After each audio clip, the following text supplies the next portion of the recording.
The first sign of the rot wasn't some giant cracks in the foundation or a sinkhole swallowing a car. No, it started with something much quieter, just a soft, shimmering pool of water in the far corner of the community green space that refused to go away even when the sun had been beating down for 3 days straight. Now, you have to understand, I'm not just some grumpy retiree looking for something to complain about. I spent 26 years in the Army Corps of Engineers. I've seen what happens when soil loses its integrity in the deserts of Iraq and the jungles of Southeast Asia. So when I saw that mirrored surface sitting there, still and stagnant, my gut didn't just whisper, it screamed. I'm Elias Thorne, and I moved to Silver Creek Woods for the quiet, for the tall oaks, and the promised peace of a managed community. But what I found instead was a lesson in how quickly pride and a little bit of petty power could drown a man's common sense. And honestly, looking back at the wreckage now, I'm still not sure if I should feel vindicated or just plain tired. It all started that Tuesday morning when I grabbed my measuring wheel and a simple notebook to walk the perimeter of the park. I watched a golf ball roll toward the center of that depression like a marble in a bowl, and I knew right then the underground drainage had collapsed. It was a ticking time bomb. I took my findings to the monthly HOA meeting, thinking, hey, these people care about their property values. They'll want to know the ground is literally melting under their feet. But when I stood up, all I saw was Karen Whitmore's granite hard smile. Karen, our board president, was the kind of woman who wore pearls to a lawn mowing dispute and spoke in a tone that could slice through a steel beam. And when I told her about the soil subsidence, she didn't even blink. She just leaned into her microphone and told me I was being, in quote, enthusiastic, end quote. Enthusiasm, that was the word she used. As if my 26 years of engineering was just a cute little hobby I picked up to pass the time between bingo games, and she moved the discussion right along to her, end quote, park revitalization project, end quote, which was really just a fancy way of saying she wanted to pave over the only natural drainage basin we had with 5,000 square feet of decorative concrete pavers. I tried to warn her. I told her that concrete doesn't breathe, that every inch of impermeable surface she added would act like a mirror, reflecting storm water right into the basements of the low-lying houses. But she just smirked and said, end quote, Elias, dear, we've consulted professionals, and your gloom and doom routine is starting to affect the neighbors' morale. End quote. From the back of the room, her right-hand man, a smug guy named Marcus who always wore polo shirts 2 sizes too small, let out a loud chuckle and muttered something about me, end quote, retiring too hard, end quote. And that was the moment the room shifted. I could feel it, that polite, glazed-over look people give you when they've decided you're the neighborhood pariah. And as I sat down, I realized I wasn't fighting a drainage issue anymore. I was fighting an ego, and ego is a lot harder to redirect than water. Over the next month, things got personal, and I mean really personal, because after I sent a 30-page report to the board with drone footage and soil saturation charts, my emails started bouncing back and a notice appeared on my front door. They cited me for an, end quote, unapproved property alteration, end quote, because I'd added a subtle gravel swale in my own side yard to protect my foundation, something you couldn't even see from the street, but Karen and Marcus had actually walked onto my property with a camera to document it. They fined me $200 and told me to remove it, and when I saw my neighbors, people I'd helped jumpstart cars for years, start crossing the street when they saw me coming, it stung, it really did. I was the guy, end quote, poking the hornet's nest, end quote, the, end quote, obsessive crank, end quote, who was trying to ruin their property values by talking about sinkholes, and it didn't matter that the grass in the park was turning a dark, sickly green, or that Mrs. Gable's fence posts were starting to tilt like the Leaning Tower of Pisa, because Karen's influence was like rotten dry timber, spreading until everyone was too afraid to speak up. So I did what I was trained to do. I stopped talking, and I started digging. Literally, I spent my weekends in the humid dawn hours regrading my yard by hand, moving earth inch by inch to ensure the slope went away from my house.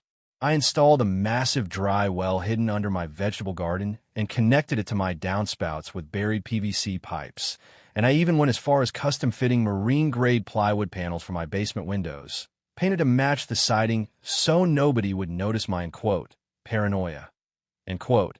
I was building a fortress in silence while Karen and Marcus were out there in the park, popping champagne corks and celebrating the installation of their new red and gray brick plaza, complete with solar-powered hummingbirds that glowed in the dark. I remember standing on my porch, watching them toast to their, vision, And all I could think about was the barometric pressure dropping in the Gulf. Because nature doesn't care about your champagne, and it certainly doesn't care about your ego. It only cares about gravity. The storm didn't oppose. T come with a roar. It came with a heavy, oppressive silence that made the birds go quiet and the air feel like a wet wool blanket. And by noon on that Monday, the first fat drops started bouncing off the pavement like silver coins. I checked my gauges, 2 inches per hour and climbing, and as the street drain started to gurgle and choke on mulch and leaves, I felt a cold knot of dread in my stomach, because I knew the park had officially become a reservoir. The new pavers were doing exactly what I predicted. They were sealing the earth shut, and since the HOA had secretly filled the old primary drain line with cement to make room for a decorative fountain, there was nowhere for the water to go but out, and out meant directly into the backyards of the very people who had laughed at me. By 6 p.m., the street was a river, and that was when I heard the first scream. It was Marlene from across the way, watching as a wall of brown, muddy water breached her patio doors like a tidal wave. I slogged out into the waist-deep current with my flashlight, the wind whipping the rain sideways, and I saw Marcus standing by his garage, his face pale and eyes wide, trying to pull a clogged grate with his bare hands as his vintage Mustang sat submerged to the dashboard. He looked at me, and for the first time he didn't oppose. To have a smirk, he just yelled, "Elias, what do we do?" And I wanted to tell him to check my report on page 12, but instead I just shouted for him to get his family to the second floor. I watched as Karen's house, her beautiful, freshly painted vision became the focal point of the spillover, the water gushing through her flower boxes and tearing the siding off as if it were made of paper. And the sound, the sound of the pressure building up behind those blocked drains until the earth literally burst open was something I'll never forget. The power flickered and died, leaving us in a pulsing blue darkness lit only by lightning. But my house was humming, my dual pump system was working, my battery backup was holding, and my floors were dry as a bone.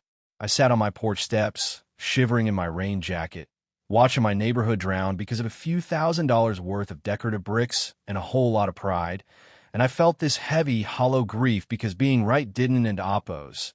Feel like winning. It felt like standing in a graveyard. The next morning, the sun came out and mocked us all, reflecting off the sea of melted glass that used to be our street. And as I walked out, I saw the destruction was absolute. Mulch and plastic toys and ruined furniture piled up like corpses on the sidewalk.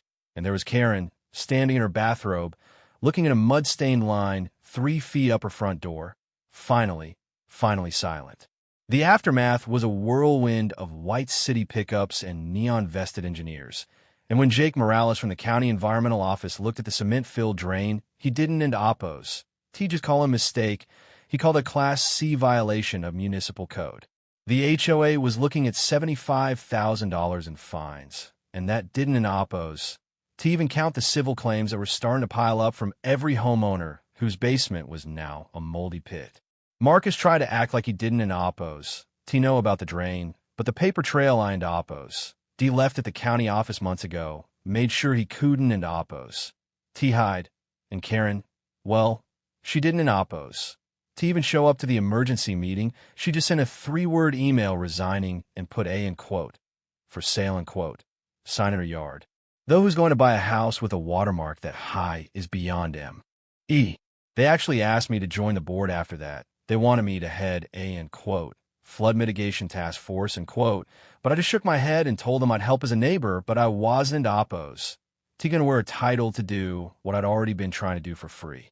The pavers are gone now, replaced by native grasses and a deep root drainage system that the city actually approved, and someone even painted a small, handmade sign at the trailhead that says, Thorns Basin, which I guess is their way of apologizing without having to say the words. I stayed, even when my daughter begged me to move to Denver, because I wanted to see the grass grow back. I wanted to see if people would actually learn that the ground beneath our feet is a lot more honest than the people standing on it.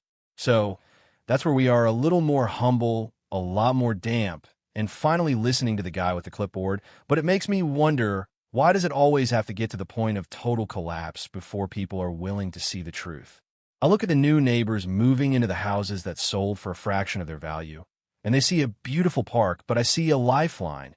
I see a lesson paid for in ruined basements and broken egos. I'd love to hear what you think about all this. Have you ever dealt with a local board or a group of people who were so convinced they were right that they literally sank their own ship? And did they ever actually admit they were wrong? Or did they just move away and leave you with a mess?